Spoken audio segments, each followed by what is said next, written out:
abali mu bigere nammwe abali mu maaso tujja kubasaba mugaziwemuuko tusobole okubeera nti ekifo tufuna ekifo ekimala. Mugaziwemuuko n'abatagenda kusaalira bannange, abatagenda kusaalira tujja kubasaba mubeere nti mugaziwa tusobole okufuna ekifo ffe abagenda okubeera ntusaalira wetusaalira muganda waffe. Naye mwebale nnyo kujjako okubajjukiza abatalina wudu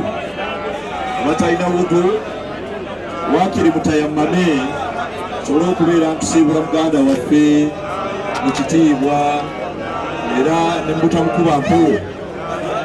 Mwebale nnyo, mwebale ddala nga bwetugaziwa olw'amayiti omugereta tusobole okubeera nti tusiibula muganda waffe mu kiseera kino ky'ejjenennyeni ate mu mbeera esaanidde era entuufu.